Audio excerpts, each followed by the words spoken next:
नमस्कार मित्रों, मैं गंगाराम पांडे अपनी YouTube चैनल संस्कृत मंदाकिनी पे आप सभी का स्वागत करता हूं।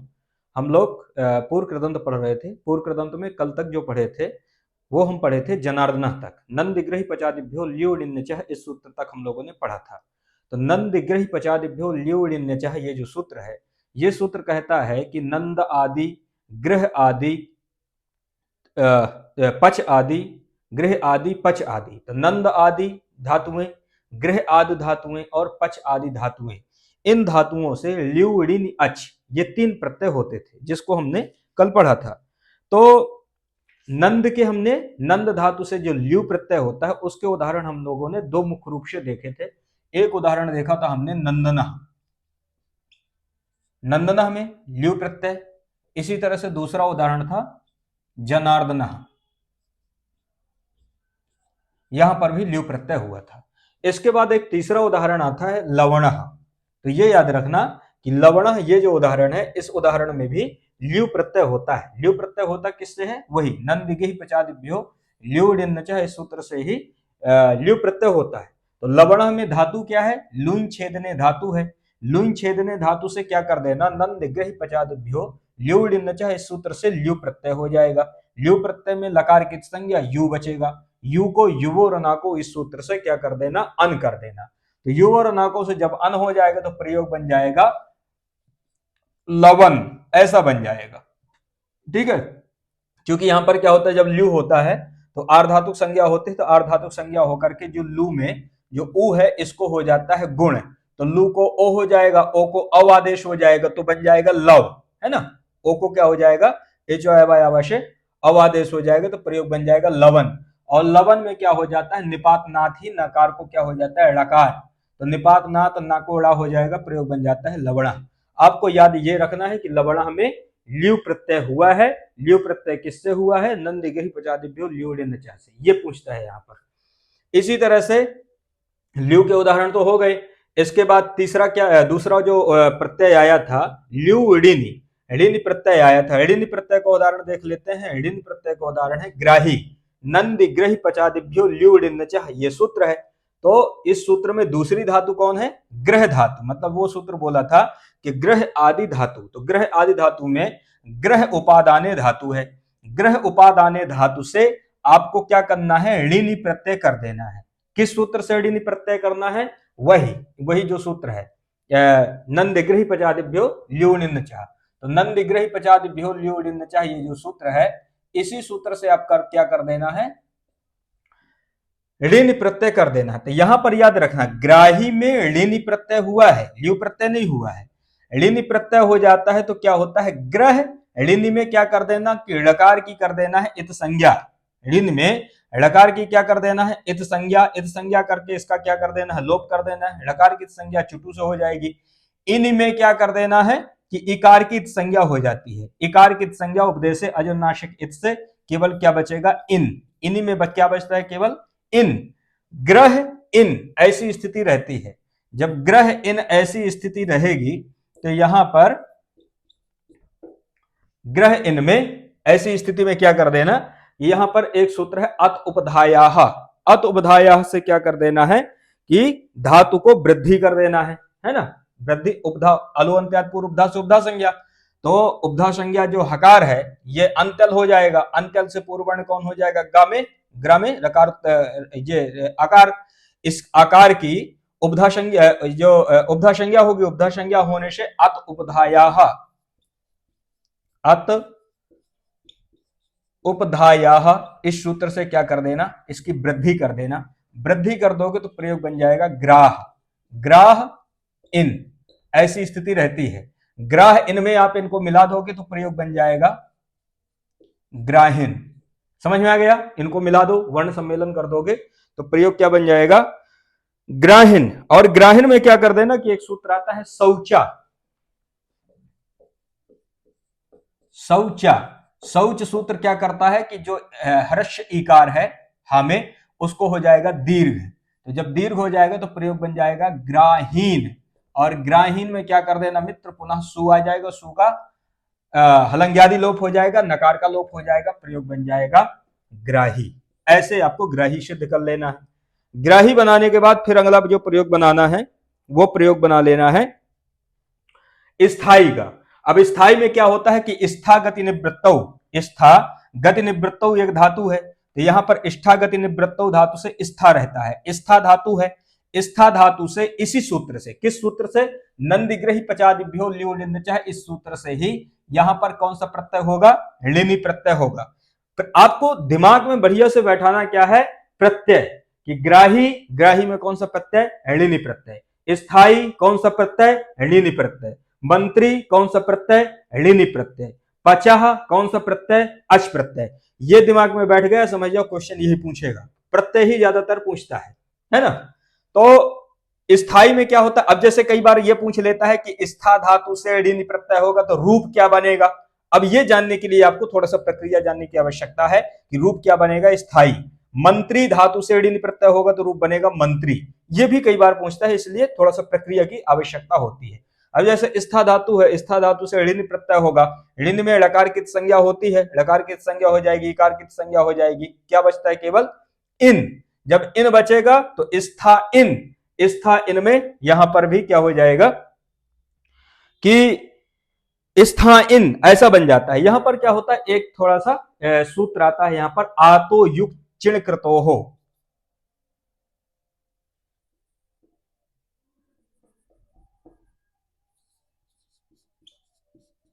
आतो युक चिण कृतो हो, एक सूत्र आता है। यह सूत्र क्या करता है, युक करता है। तो यह याद रख लेना कि स्थाई में युक किससे हुआ है, तो युक किससे हुआ है, आतो युक चिण कृतो हो। तो यहां पर एक ये विशेष रूप से सूत्र याद रखने लायक है, आतो युक चिण कृतो हो, कि आतो युक चिण कृतो से क्या होता है, युक का आगम। अब जैसे मान लो क्वेश्चन ऐसे बन सकता है कि स्थाई में आगम हुआ है, अब आगम हुआ है तो यहां पर ऑप्शन दे देगा, युग दे देगा, ठीक है, युग एक दे देगा, एक जो हो तो और मतलब 3 ऑप्शन और कोई दे देंगे। तो आपको क्या रखना है, क्या याद रखना है कि यहां पर स्थाई में युग आगम हुआ है। इस टाइप से भी क्वेश्चन पूछा जाता है, पीजीटी वगैरह में जो डीएसएसबी के हैं उसमें ऐसे क्वेश्चन आते हैं कि आतो युग में, आतो युग चिणकृतो, इस सूत्र से युग आगम हुआ है, कहां पर हुआ है, स्थाई में, ऐसा एक क्वेश्चन बनता है।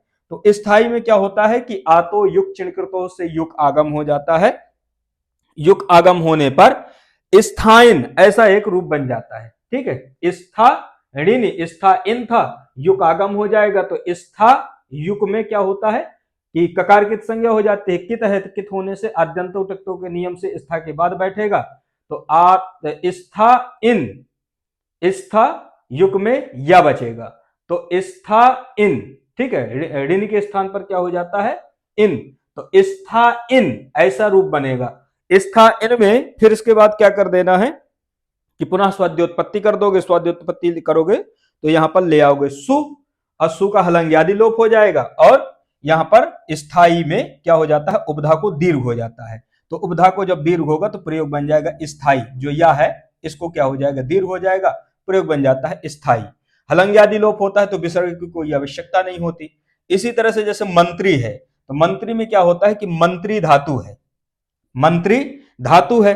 अब मंत्री धातु, मंत्री गुप्त भाषणे, मंत्री गुप्त भाषणे एक धातु है, मंत्री से क्या होता है, मंत्री बन जाता है। तो मंत्री धातु से यहां पर भी नंदिग्रही पचादिभ्यो ल्यू इस सूत्र से क्या कर देना, ऋणी कर देना। तो मंत्री ऋणी, ऋण में लकार की संज्ञा, इकार की संज्ञा, इन बचता है केवल, तो मंत्री इन, और यहां पर भी क्या हो जाएगा, दीर्घ हो जाएगा, उपधा को प्रयोग बन जाएगा मंत्री, सु आएगा उसका लोप हो जाता है, तो प्रयोग बन जाता है मंत्री। तो यहां पर केवल ये याद रखना है कि मंत्री में ऋणी प्रत्यय हुआ है, ये यहां पर पूछा जाता है कि मंत्री में कौन सा प्रत्यय हुआ है, ऋणी प्रत्यय हुआ है। तो ल्यू के प्रत्यय, ल्यू के उदाहरण हो गए, ऋण के उदाहरण हो गए। इसके बाद जो है तीसरा जो प्रत्यय है वो क्या है, अच, ठीक है, नंदिग्रही पचादिभ्यो ल्यू ऋण्यचः, तो ल्यू ऋण्यचः, तीसरा क्या था, अच।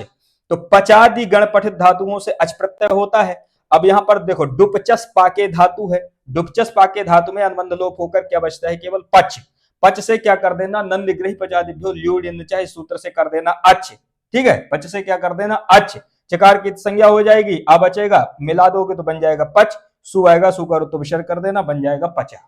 इस प्रकार से इन प्रयोगों की सिद्धि कर लेना है। ये जितने भी प्रयोग हम लोगों ने अभी सिद्ध किया, ये प्रयोग सारे किस सूत्र के हैं? नंदिगहि पचादिभ्यो ल्यूनिन्नचः इस सूत्र के हैं। ठीक है, ये समझ में आ गया। इसके बाद यहां पर एक सूत्र आता है इगुपथ ज्ञा प्री किरह का। इगुपथ ज्ञा प्री किरह का ये सूत्र भी महत्वपूर्ण सूत्र है। इसके भी कई बार तो उदाहरण पूछ लेता है कि ये सूत्र क्या करता है।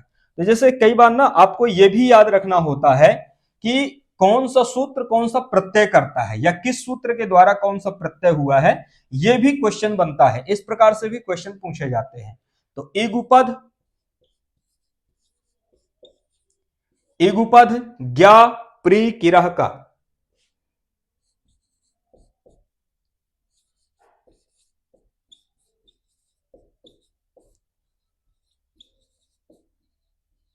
ठीक है। इगुपद, इगुपद, इगुपद का मतलब क्या है? एक उपधा में हो। इगुपद का मतलब होता है एक उपधा में हो ऐसी धातु। ज्ञा मतलब ज्ञा धातु, प्री मतलब प्रिय धातु, प्रिय तर्पणे धातु है तो प्री मतलब प्रिय धातु, और किरह मतलब क्री धातु। इन धातुओं से कह मतलब का प्रत्यय होता है। तो ये याद रखना कि यहां पर जो कह है, ये कह क्या है? ये प्रत्यय है।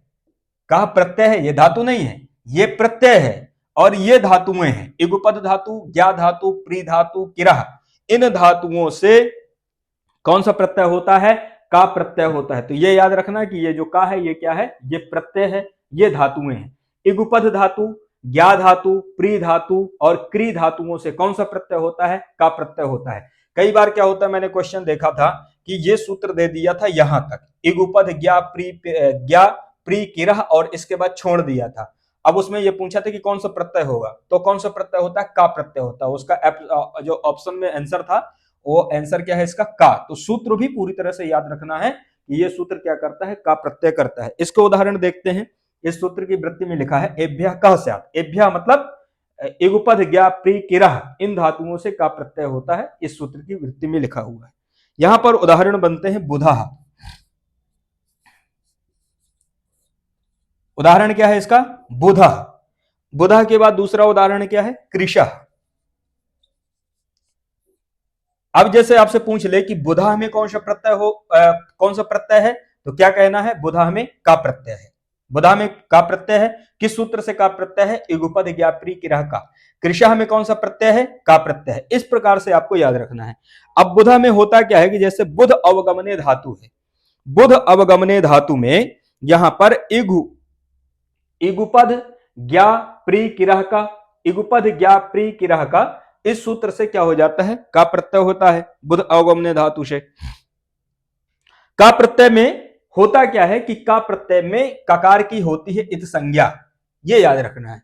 ककार की होती है इत संज्ञा, बचता क्या है? केवल आ।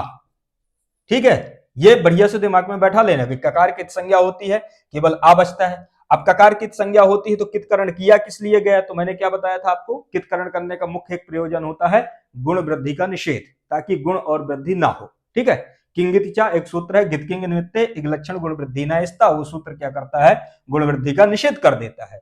तो इसलिए यहां पर कितकरण किया गया। तो का में क्या बचेगा? केवल आ। बुध अवगमने धातु है, इस धातु से का प्रत्यय होगा। का में क्या बचेगा? आ।